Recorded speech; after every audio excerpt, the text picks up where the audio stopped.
Hello friends, we are going to discuss section 34 Indian Penal Code. आज हम देखेंगे section 34 भारतीय दंड संहिता। सेक्शन 34 में जो पहले था उसमें कुछ अमेंडमेंट आया हुआ है 1870 में। तो किस केस के बाद आया है ये हम डिस्कस करेंगे। क्वीन वर्सेस गोराचंद गोपी के केस में 1870 में ऐड हुआ है इन furtherance of common intention, means कि सामान्य आशय को अग्रसरण करने में इतनी चीजें 1870 में ऐड हुई हैं। दोस्तों अब हम देखेंगे कि 34 है क्या एक्चुअली में। सामान्य आशय को अग्रसर करने में कई व्यक्तियों द्वारा किए गए कार्य, जबकि कोई आपराधिक कार्य कई व्यक्तियों द्वारा अपने सबके सामान्य आशय को अग्रसर करने में किया जाता है, तब ऐसे व्यक्तियों में से हर व्यक्ति उस कार्य के लिए उसी प्रकार दायित्वाधीन होगा मानो उसने अकेले ही वह कार्य किया हो। दोस्तों 34 के आवश्यक तत्व हम डिस्कस करेंगे। तो उसमें सबसे नंबर 1 पे है कोई क्रिमिनल एक्ट होना चाहिए, कोई आपराधिक कार्य होना चाहिए। सेकंड है एक से ज्यादा व्यक्तियों द्वारा वह आपराधिक कार्य किया जाना चाहिए, और वह आपराधिक कार्य किए जाने से पहले थर्ड है कि प्री मीटिंग ऑफ माइंड होना चाहिए, मीन्स कि कॉमन इंटेंशन होना चाहिए उन सबका। और इसके बाद लास्ट इंग्रेडिएंट्स है कि इन सब के द्वारा कॉमन इंटेंशन के अग्रसरण में किया गया कार्य, अगर उसमें से एक भी कोई एक्ट करता है, अपराध करता है, तो सबके द्वारा ऐसे माना जाएगा, ऐसे सारे लोग लायबल होंगे मानो कि उसने अकेले ही वह कार्य किया हो। एग्जाम्पल देना चाहूंगी दोस्तों, जैसे कि 4 लोग हैं और वो कोई किसी का मर्डर करने जाते हैं। उनमें से एक के हाथ में रिवॉल्वर है, एक के हाथ में चाकू है, और एक वॉच कर रहा है कि कोई बाहर से आएगा तो हम आपको इन्फॉर्म करेंगे।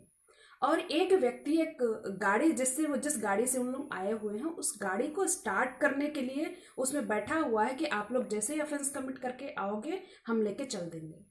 इन चारों का जो पार्टिसिपेशन है वो एक्टिव पार्टिसिपेशन माना जाएगा, सभी कार्यशील माने जाएंगे। जरूरी नहीं है कि सबका फिजिकल प्रेजेंस जो है एक साथ हो, इसे हम कहेंगे कॉमन इंटेंशन, लेकिन उनका प्री मीटिंग ऑफ माइंड होना चाहिए। इसमें हम एक केस देखेंगे, महबूब शाह का केस है, महबूब शाह वर्सेस एम्परर। ये प्रिवी काउंसिल द्वारा डिसाइड किया हुआ केस है। इसे पोस्ट मास्टर केस के नाम से भी जाना जाता है। इसमें 4 लोग थे, 4 लोगों द्वारा इनका कॉमन इंटेंशन था पोस्ट ऑफिस में जाके लूट करना। और इन लोग क्या करते हैं कि 2 जाके अंदर पोस्ट ऑफिस में पोस्ट मास्टर की हत्या कर देते हैं, और 2 लोग बाहर खड़े रहते हैं। बाहर 2 लोग जो वॉच करते रहते हैं और वो 2 अंदर जाके मर्डर करते हैं। इन चारों की जो लायबिलिटी है सेम लायबिलिटी होगी, मीन्स कि मर्डर की लायबिलिटी होगी। और इस सेक्शन 34 को हम जॉइंट लायबिलिटी की सेक्शन भी कहते हैं, इसीलिए क्योंकि जनरली क्या होता है कि लोग अपने एक्ट के लिए, अपने क्रिमिनल एक्ट के लिए ही लायबल होते हैं, लेकिन 34 एक एक्सेप्शन के तौर पे यूज होता है कि वहाँ पे अगर एक ने एक्ट किया है, लेकिन अगर आपका इंटेंशन कॉमन रहा है, पूर्व नियोजित योजना रही है उस एक्ट को आगे बढ़ाने में, उस क्रिमिनल एक्ट को करने में, तो आप भी उतने ही लायबल होंगे जैसा कि वह व्यक्ति होता है जिसने स्वयं ऑफेंस कारित करता है। दोस्तों हम सेकंड केस जो प्रिवी काउंसिल द्वारा ही डिसाइड किया गया था उसे डिस्कस करेंगे। महबूब शाह केस है जो इंडस रिवर केस के नाम से जाना जाता है। इसमें common intention and similar intention को डिफरेंशिएट किया गया है।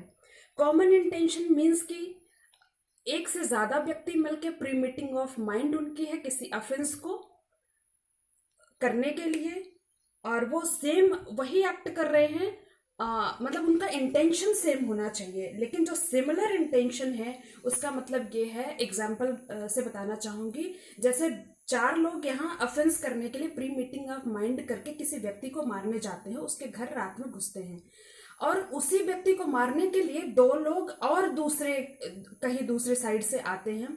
उन लोग भी उस व्यक्ति को मारने ही आते हैं, लेकिन वो इनके साथ के लोग नहीं होते हैं, इसलिए ये जो 4 लोग इधर से गए हैं उनका प्री मीटिंग ऑफ माइंड है, और जो 2 लोग अलग से आए हुए हैं जिनका इस मामले से कोई रिलेशन नहीं, इन 4 लोगों से कोई रिलेशन नहीं है, लेकिन उनका जो एक्ट है सेम है, उसे कहेंगे सिमिलर इंटेंशन। दोस्तों सेक्शन 34 को रूल ऑफ एविडेंस भी कहते हैं। सेक्शन 34 को रूल ऑफ एविडेंस भी कहते हैं क्योंकि सेक्शन 34 अकेले कोई भी ऑफेंस क्रिएट नहीं करती है।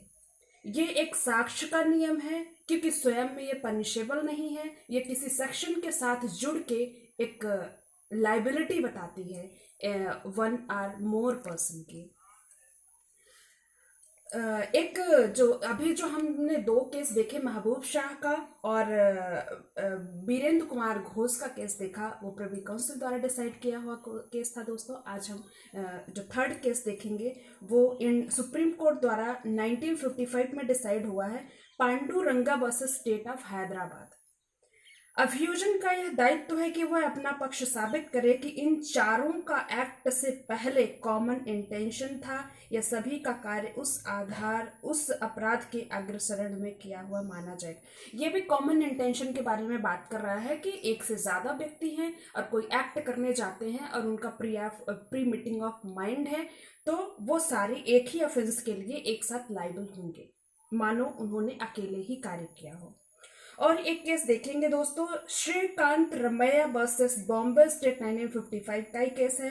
सभी इसमें कहा गया है कि एक क्वेश्चन उठता है कि क्या कोई भी एक्ट करने में जो इनका प्री मीटिंग ऑफ माइंड है, तो क्या उनका एक साथ ऑफेंस कारित करते टाइम फिजिकल प्रेजेंस आवश्यक है? तो वहाँ पे बिल्कुल आवश्यक नहीं है।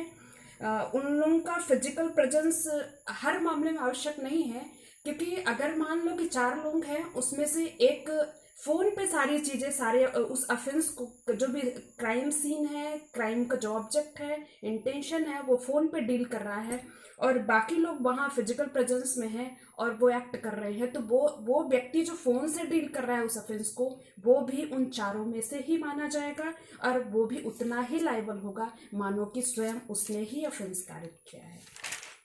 ओके दोस्तों, आज के वीडियो में इतना ही। नेक्स्ट वीडियो में हम और देखते हैं 149, 34 में हम डिफ्रेंशिएट करेंगे। एंड दोस्तों आप मेरे चैनल को लाइक, शेयर एंड सब्सक्राइब करना ना भूलें। Okay, bye bye.